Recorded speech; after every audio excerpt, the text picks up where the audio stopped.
Could you explain what the king move is and why people say it should be outlawed?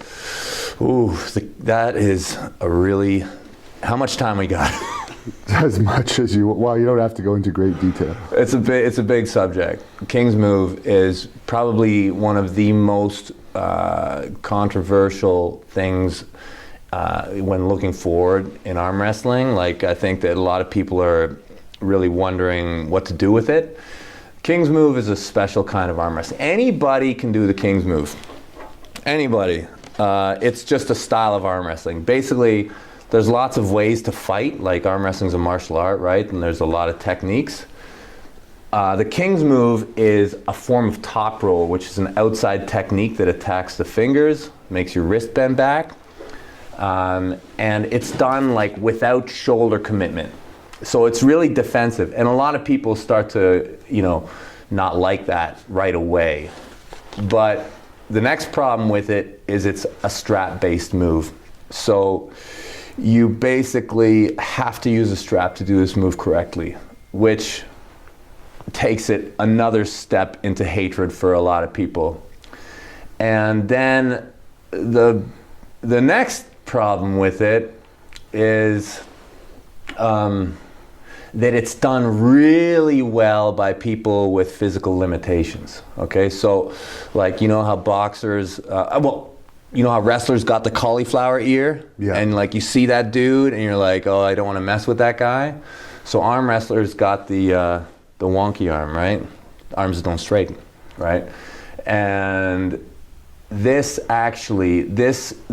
process of tightening starts to increase your ability to execute a King's move at a higher angle, okay? Because there's something that happens right before the joint kind of reaches its limit of movement, range of movement.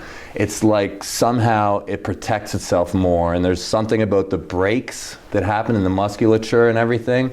I can't really give you science here, but guys who have this get real tight at the end of their range. And if your arm only straightens this much, you got the breaks like right here. So people don't like that physical, like things that aren't going to help you kind of outside of arm wrestling are really helping you. And then there's and the other problem with it is we have two positions that we call in arm wrestling called dangerous position. One of them is when you start to look at your hand like this, look away from your hand and kind of expose your arm to break in this way. And the other one is when you start to open your arm to hyperextension. And for amateur arm wrestlers, everybody's pretty tight on this, but in pro arm wrestling, we kind of start to agree that you have the right to break your arm as a professional arm wrestler.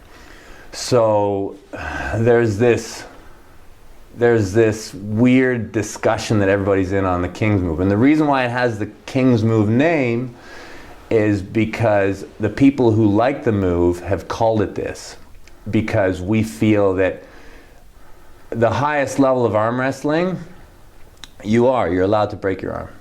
And if that's what it takes to win, then that's cool, man. That guy's the king. If you're willing to die on the table, then you have every right to be the king. And the King's move is really exposing that to happen.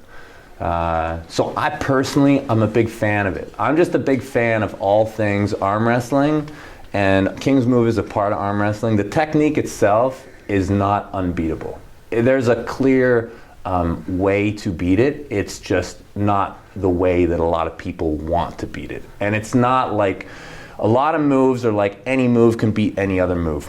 The King's move is actually special in that, there's places that you really shouldn't go.